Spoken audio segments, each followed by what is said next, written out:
Good morning, I'm Gary Robinson. You probably already know that, but in any case, I'm here for horseracingaustralia.info and we're doing a final review of the Melbourne Cup.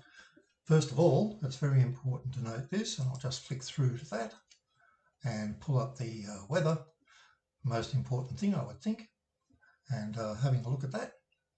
When it comes up, you'll see that in Melbourne, the weather is fine, totally dry, and 30 degrees on Tuesday, so it's going to be very dry. It should be a very, very good track. So let's get back to where we're looking now.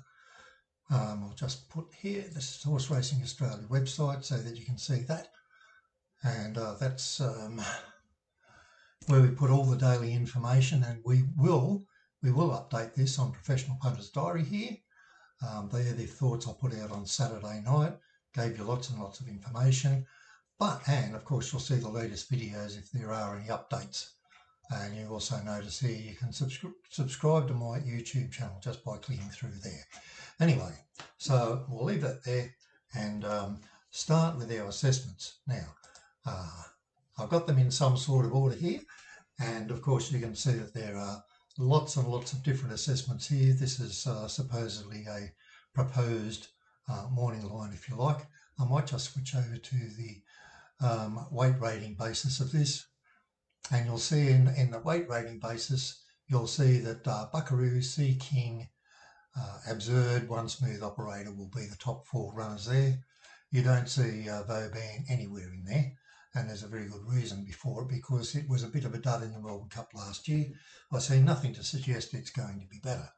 So if you're looking at purely a weight rating, you've got Buckaroo and Sea King. Those are your top two runners. Okay, so getting back to the wind form assessment, and you can see here that I've got somewhat different selections up there. And also, if I look on this one, this is more or less a consensus. The consensus view says that Okita Sushi is on top, from Zardozi, Buckaroo third, and so on. Anyway, getting back to the wind form selections. And another thing, just to give you an idea, this is how it looks if you're looking at the order of running you would expect based on the normal running of most of the horses. Although 2,400 metres, which a lot of the times are based on, is not the same as 3,200 metres. So I'll just go through these as I've got them. Warp Speed, as you probably know, did nothing in the Caulfield Cup. It was floundering around in the wet, has never been a wet runner. Was a great fifth at Kyoto at its last start before coming to Australia. Knight's Choice had very good form in Brisbane, particularly on one run on the 29th of June, had 4 runs since then, hasn't done anything all that fantastic. Probably a more realistic thing is to click on this 66.5 here and say, okay, let's have a look what it's really like. And based on that running the Bendigo Cup and so on, it actually comes down to our 11th ranked horse. So perhaps at 100 to 1 you could have $5 on it or something, but Warp Speed, as I said, it's easily the fastest horse in the race based on times ran and so on. Came from near the rear of the field in that fifth at Kyoto, and only finished a few lengths behind after being near last around the turn. Anyway, Land Legend, as you are well aware, did well in the Metropolitan, and last start was third in the Caulfield Cup. So it has class on its side. In the Metropolitan, it rated a 103.7. This is on weight ratings, 99.2 in the Caulfield Cup. Not so many runs, and is definitely a horse that can be getting better. It is one of the favourites. Number 14, Zardozi, has good form on its side, and as you can see here, prefers a soft track. So 8 starts on the wet for 5 wins, only 1 on a good track.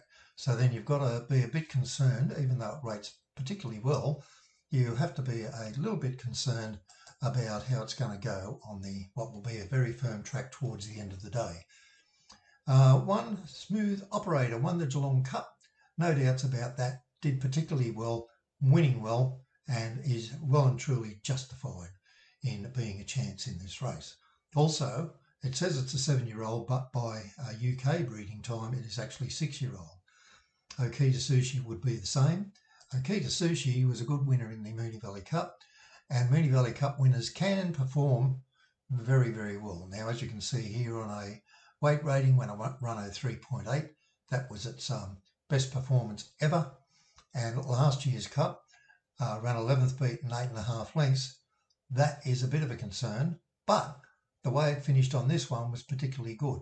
Has drawn barrier 10, Jamie Carr on board, can get across from 10 and feature on pace. That's the other interesting thing about Okita Sushi.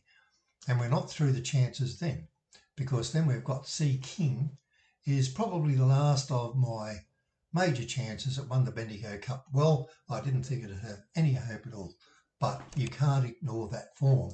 And if you look at Sea King, you'll find that it's only won up to 2,600. It's been a 2,400 specialist.